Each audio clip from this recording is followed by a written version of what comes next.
ایک آدمی مسجد کے غلے سے پیسے چوری کرتا ہے اور انتظامیہ جب پکڑ لیتی ہے تو وہ کہتا ہے کہ اللہ کا گھر ہے، میں چوری نہیں کی، میں تو لوگوں کی مدد کرنے کے لیے یہ پیسے نکالے ہیں۔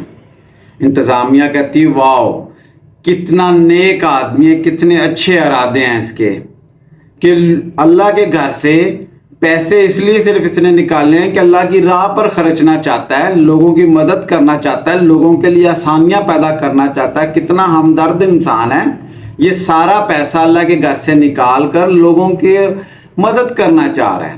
سیم اسی طرح 8 فروری کو لوگوں نے ووٹ ڈالا، اس ووٹوں کی صندوقڑی سے ووٹ چوری کیے گئے اور چور پکڑا گیا۔ چور نے کہا کہ یہ میں نے چوری نہیں کی، میں تو لوگوں کی مدد کرنا چاہتا ہوں، میں لوگوں کے لیے آسانیاں پیدا کرنا چاہتا ہوں، اس لیے اقتدار میں آنا چاہتا ہوں، یہ لوگوں کے بھلے کے لیے میں کام کرنا چاہتا ہوں۔ سب نے کہا واو، کتنا نیک انسان ہے، اور اس نیک انسان نے بجٹ پیش کر دیا، اس عوام پر ٹیکس لاد دیے، اور یہ عوام بالکل اسی طرح پریزنٹ کر رہی ہے جیسے ایک گدھا کرتا ہے کہ اس کے اوپر جتنا بھی بوجھ لاد دیا جائے وہ کبھی بھی نہیں بولتا۔ اس کی بوجھ کی وجہ سے ریڑے کے ساتھ اس کی ٹانگیں بھی اٹھائی جاتی ہیں، لیکن گدھا نہیں بولتا کہ میرے پر اتنا بوجھ نہ لا دو، میری کیپیسٹی اتنی نہیں ہے، میں اس کو برداشت نہیں کر سکتا، میں اس وزن کو نہیں کھینچ سکتا۔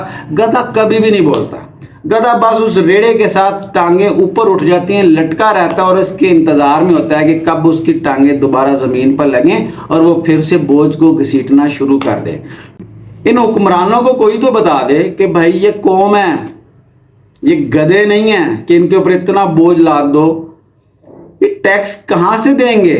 حلال کمائی سے یہ ٹیکس ادا نہیں ہو سکتے۔ اس قوم کو گندے اور کرپشن والے راستے کے اوپر نہ ڈالو کہ یہ مجبور ہو کر تم لوگوں کی طرح یہ سارے کام کرنے لگ دیں۔ اس قوم کو باحیثیت قوم رہنے دو۔ بڑے لوگ کہتے تھے کہ پاکستانی بہت ہوشیار ہیں، پاکستانی ہوشیار نہیں ہیں۔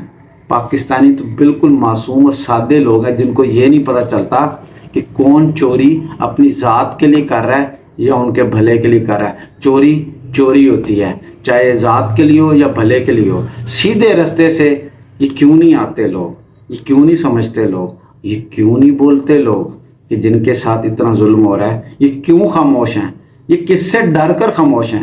ڈرنا صرف اللہ کی ذات سے چاہیے۔ بولو، اپنے حق کے لیے بولو تو صحیح کہ یہ بوجھ ہم نہیں اٹھا سکتے۔